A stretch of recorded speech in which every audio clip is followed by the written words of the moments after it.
Welcome to Tom's uh, Aviation and Firearm channel. Today I'm going to talk a little bit about the mill here I have and why I selected this mill and for what reason. Well, I've been interested in guns for many years. Had some, one of the guns I had built up was through a custom gunsmith.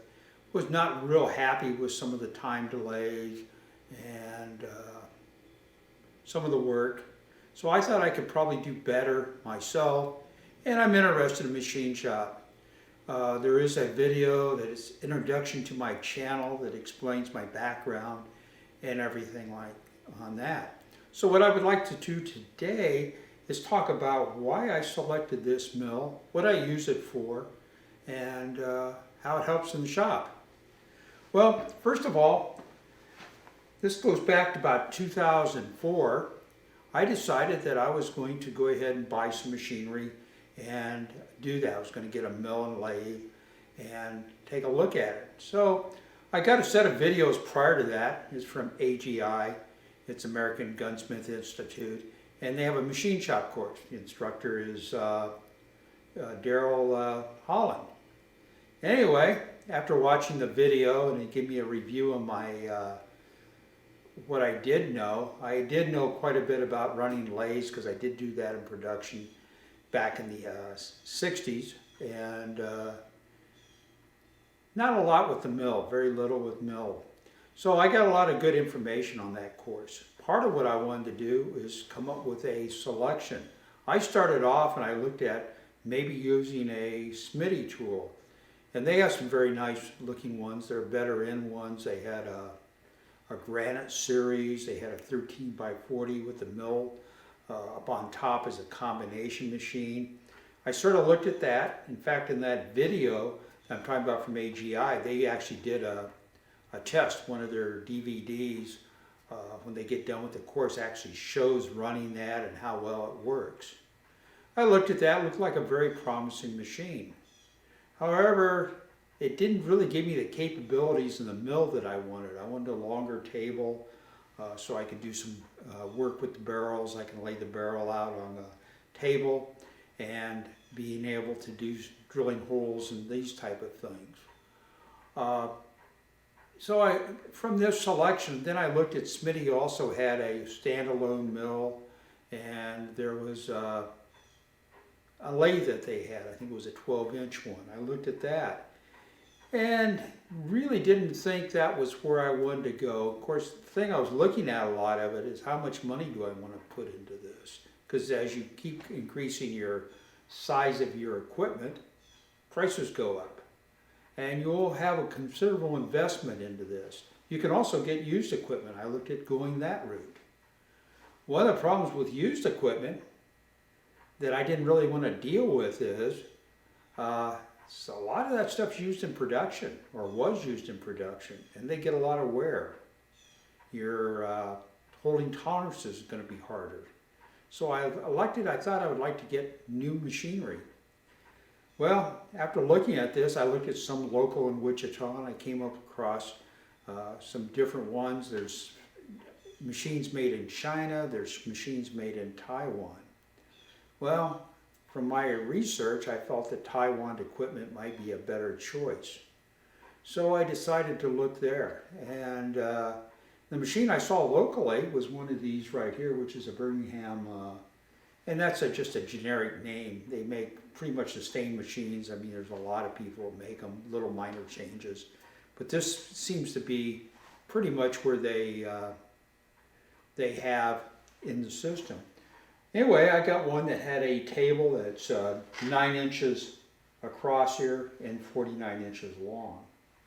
And it's got a 3 horsepower motor on them. They have smaller Bridgeport style mills, and this is actually a Bridgeport style mill. So all the controls on this are pretty much the same as a Bridgeport vertical mill. Going back to a vertical mill, they were probably in the 1930s when Bridgeport designed this. Now, this has got a lot of features on it, which is sort of neat. You can actually take this head, and you can rotate it. You can also tip it. and the ram comes in and out. And also you can pivot this thing here. And this table moves. It moves in the y-axis, the x-axis, and vertically it has the z-axis and also a quill that moves down. So this looked like the capability that I wanted to get into having as a machine. Can CNC equipment do it? Well, there's manual and there's CNC. And CNC, you've got to code it, or some of them have interaction with it, but I felt for my use and what I saw in the video that a manual machine would probably be better for what I want to do. One of the things that I wind up doing with this is I'm going to modify parts and make some jigs and stuff, but probably not making a lot of parts that if I can buy the product, I will do that. If I can modify something, I will do that. So that's what I was looking at. Now, some of the equipment on here, when I bought it, I got it with a DRO. Well, the DRO that I got was it was actually a Newall, which is made in England, and was a C80. I had 3 axes on it. I had the quill, I had the table as far as the y-axis, the x-axis, and I had those 3, and that's what I did for quite a while. I didn't have anything on the z-axis or the knee rising. So what I'd have to do is look at the dial on that. Didn't do too much except setting it up and then did all my work with the quill. Well, I decided, and this has just been in the last year, that I wanted to do some upgrades to my machine. So some of the things I did for upgrades, the original one over here on my power feed, which is on the x-axis only when I started, it was actually an Align. I think it was a 500S. It worked out very well. I found a company here that makes them with their name. It's called Beeline. So I put one on the Z-axis. I also got one on the Y-axis. I upgraded my DRO, which stands for Digital Readout. And on that one, I went to a Newall, a DP 1200. I could get 4 axes on that. So I decided to go ahead and have a sensor for my quill comes down, which I had before. I just moved it to what I call the Z1. I added an axis on the Z-axis, so the knee itself actually has it. So I actually got 4 different DRO readings I can do on this. And got the power feeds on here. The other thing I added was a power drawbar, and that's up there. Now this was designed in Australia. It's made in Taiwan. It's called an A&T power drawbar. And I also obtained that from Bestline, same as what these controls are right here, these power feeds. So Bestline worked out real well. Very friendly person over there, a lot of good information. Installed these 2 myself, wasn't too much trouble.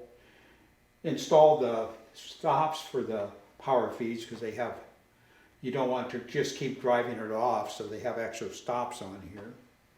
And then I had to install 1 sensor for the knee.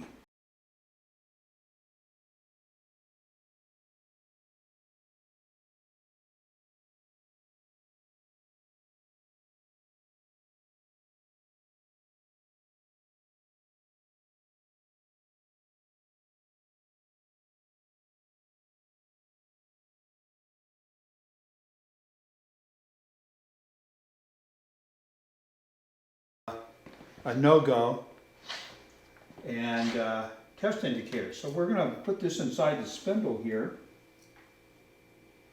and going to bring this up until it just touches on the back of the spindle there.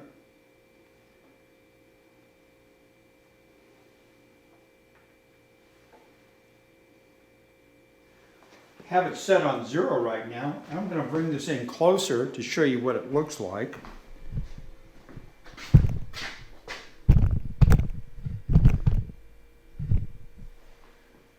And I don't know if it's possible to see exactly that indicator or not. And I'm going to turn the power on.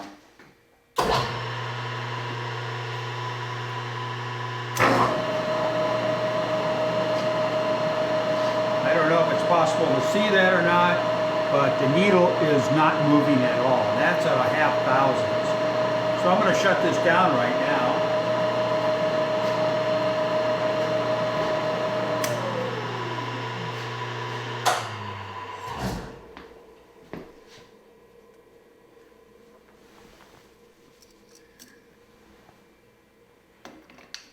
And I'm going to replace it with a Starrett. It's a large face, and this is actually measures in 1/10 of an inch to 10 thousandths. So this measures in tenths, and get this centered here.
I don't know if it's possible to see that indicator, but it is moving just a fraction of 1/10. So this spindle, it's got almost no run out on it. It looks like it's moving maybe 2 or 3/10 of 1/10.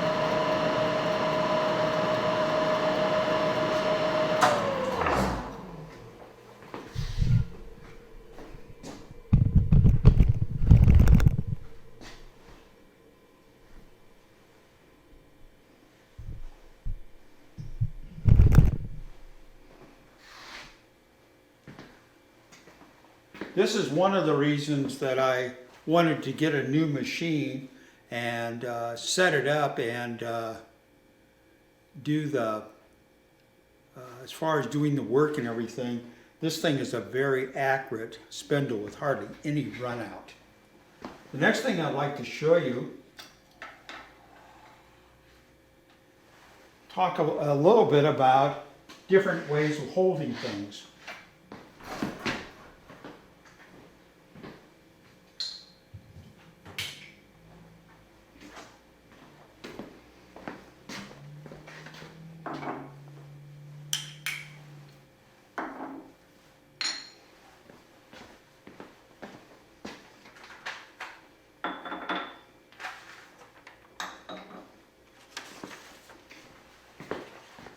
So we have a couple of things. If I put a collet in here, which is an R8 collet, checking this with a end mill in that, I have gotten about 1/10 of a run out on it.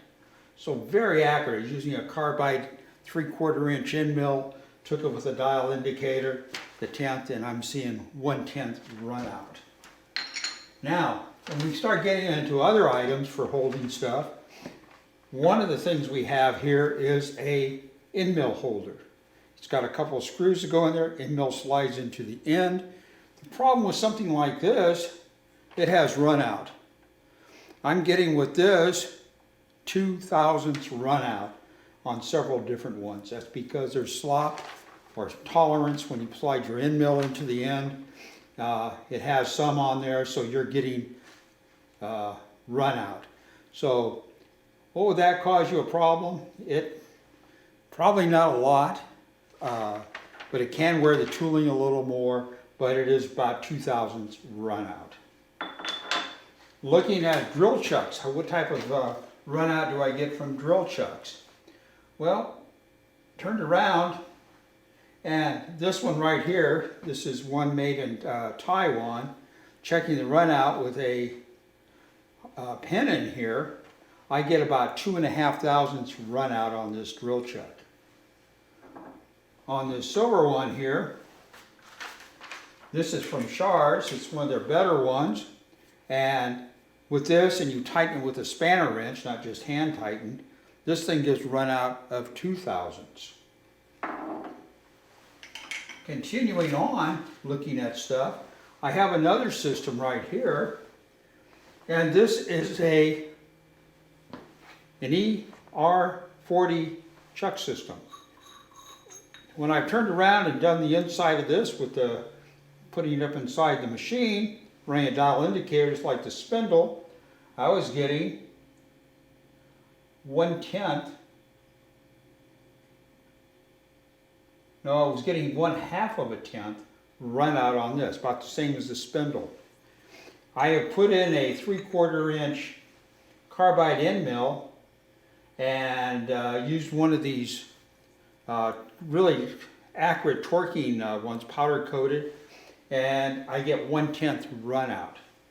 And that's torquing it to 140 foot-pounds. I will show you the tools I use for that. But these are supposed to be torqued up, and it works out to 140 foot-pounds. With hand tightening that in a 3/4 inch end mill, run out ran 6/10 hand tightening it. So I installed those myself. It's not too bad to do.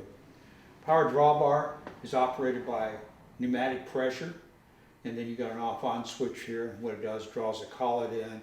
It's an R8 collet system on this. And this is good for, medium to light to medium work. It's not a heavy horizontal mill or anything like that. So you can do fairly decent sized parts on it, but you just take lighter cuts. It's got a power down feed on it like most of your Bridgeports do, and that actually draws the quill down. Actually, for lubrication on this, it's got a 1-point lubrication, which you can lube. You push the handle down, and you do that just about every day when you start, and it lubes the table, the ways on here, and takes care of everything. It's got lines that go to all the lube points. It also has on the back, for the gearing back here, a grease fitting. So I put grease in there maybe about once a year. It usually doesn't take much. And then on the spindle on this thing is spindle speed. There's belt-driven ones. You can get electronic motors on it. This is a variable speed, and it's actually, you change as the machine is running. I have a low and high. There's a lever on the side here that I can change whatever one. And I can go from 60 up to 4,300 RPM. So it's got a pretty good range on there. It's got a 3 horsepower. It's on a 3-phase motor. That's driven by a phase converter. I bought a phase converter. It looks like it's got probably a 10 horse motor on it. So when this motor turns, it's actually putting out the third leg for the machinery. So I actually have a rotary phase converter on here. Cooling, I did get a cooling pump, and I got a big pan to put under here. Decided it really wasn't what I wanted to do, and figured it'd be all over the place, not doing production type work. So I just sort of hand squirted lubricant on. In the last year, I actually picked up one called Cool Mist, and it actually runs off of a You put it up here, it has compressed air that comes through, and you can adjust it and put a spray out here of soluble oil. Works very well. The only thing you got to do when you're doing soluble oil on this is to turn around and take everything off the table and wipe it down clean and re-oil it, because the soluble oil is actually a water mixed with some oil that's soluble, and it turns into a white thing. A lot of people refer to soluble oil as white milk, and that's just a common name. So it sort of floods you can put it on in a fine mist, but it still gets underneath the vise and everything. Anything else I want to show you pretty much on here? Oh, mounting the table or the mill. When I went in here to do it, this garage floor, this is actually in a garage, and it's 45 years old, this garage is right now when the concrete was poured. This has settled some. Well, the mill was never really too level. It was actually a little bit of an angle sloping backwards. For the jobs I did, it really wasn't a problem, but I really wanted to have it level. So I saw some stuff on the internet. The guy had a kit. I decided to make it myself. I went out and got a 6-foot bar of 1x3 steel, got it at MasterCar, had it shipped here, sawed it in two, measured it. These are about 32 inches, these bars. They go underneath the mill in the front and back. I put runners out on the thing so I can actually put half 13 bolts on these things as pads. The mill's actually bolted to them, and I can adjust the level of the mill. Works very well. Anything else? I did get it with a light. It's a halogen light. I don't like using it. It's very hot. I'm planning on replacing that with an LED one in the future. So, how did I come about this system and told you about it? I got it out of stand by, pick this up later. Hello?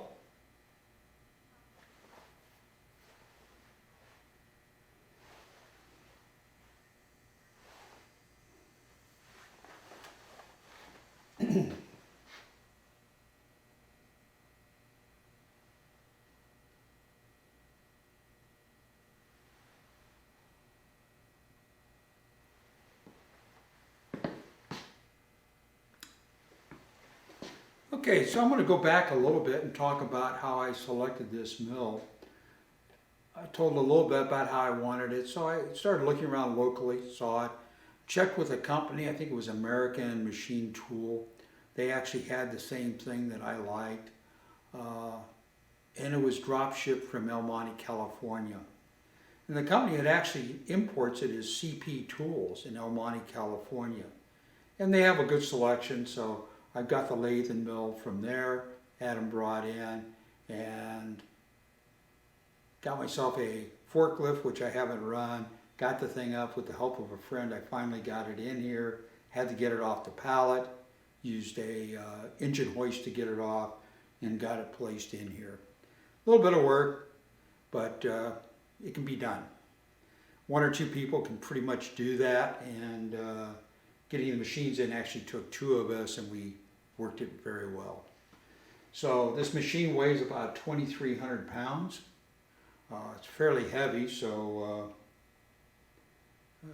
that's where I went to get the machines. Okay, next thing I'd like to talk a little bit about, I'll be back here in a moment.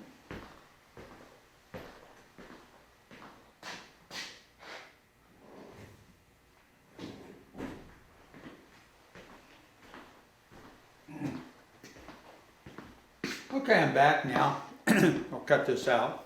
But anyway, as I come back, what I'm going to do is this table will get nicks on it. You got to protect the table, keep it oiled. I usually put WD-40 on it. It displaces water. It's good for that. Keeps it from rusting. Then sometimes you'll get nicks on there. So I actually have a stone here, and what I do with the stone is after I take the vise off and everything, or whatever piece of equipment, I go around this table and try to stone it. Doing this if it has any burrs.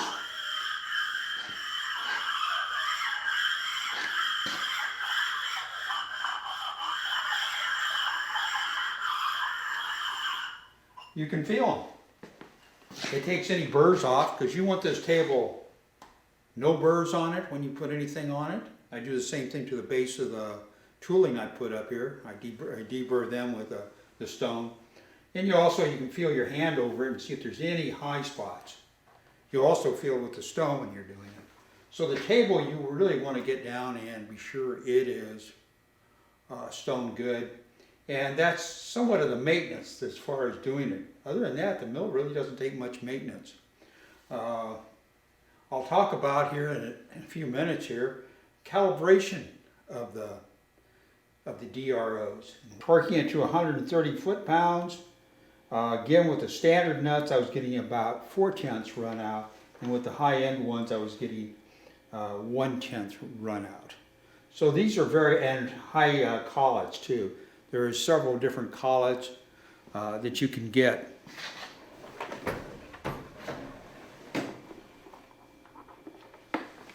This is a set of collets that I got from Shars. These are standard in a set. They're not high precision, but they're giving 4/10 run out using them. Now I did get some high precision ones I found on here. And these high precision ones, I got one in 1/2 inch, one in 3/4, and checked them again, carbide end mills in there, and I was getting 1/10 readout. So this is a very accurate system, the ER40 system is, to hold your items and stuff.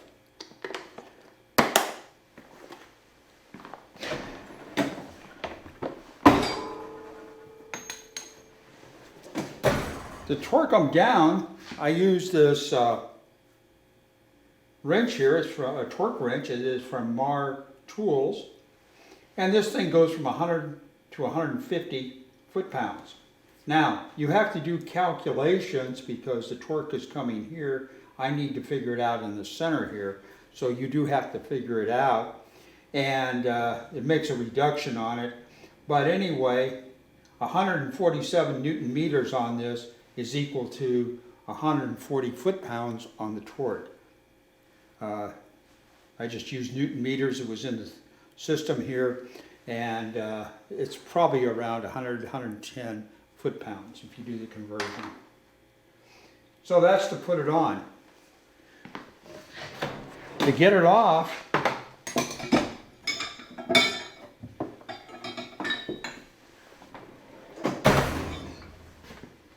I have a wrench right here, but if you torque it up to 140 foot-pounds, you don't have enough leverage on this to get it off. At least I didn't. So I actually took this thing, mounted a piece of metal on it, bolted it down. I now have enough leverage on this to break it. System I'm putting this together, I will show that in just a moment here. Okay, what I like to do, continuing on with this discussion, is that I have a vise here. This is the vise that came with the mill when I bought it. I think I paid $135 for this vise. It was not a Kirk vise. When I did indicate the jaws in, I was getting about 1/1000 run off. So I wound up buying a Kirk vise for the mill. So this vise I have mounted onto my welding table that I have built, and this does a pretty good job. What I done is I took a piece of metal right here and screwed it into the back, drilled a hole in it, milled it off, put a bolt in it, and I screwed this into the back of the vise.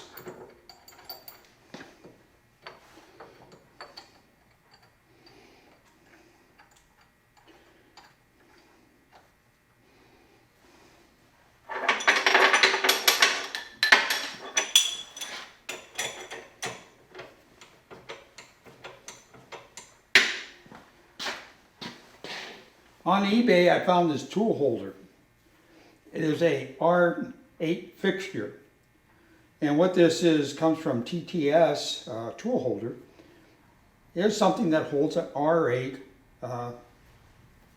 shank tool. So I put that over in this side. I have a block to balance the jaws as far as that goes, so the pressure. You always want to do that with a vise. You don't want to cock it with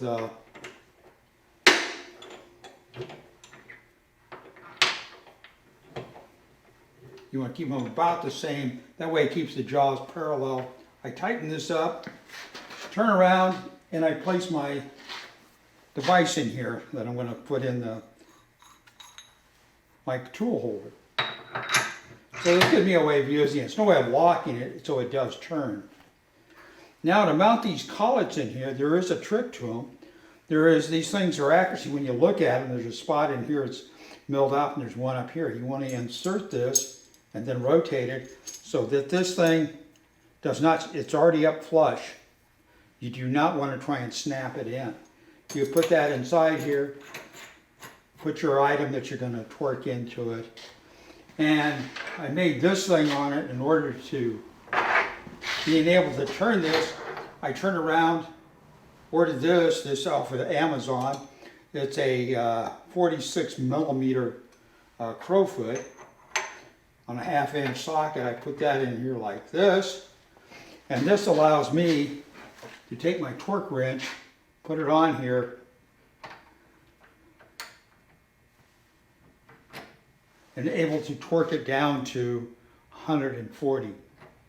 Then I use that other wrench I showed you to break it loose. When I break it loose, I just move it over here and I put it over the wrench on and break it loose. So that's how the ER40s work. And you need to have them torqued down on the ER40 140 foot-pounds in order to get a good concentric on them. It holds the thing very tight. Very good system.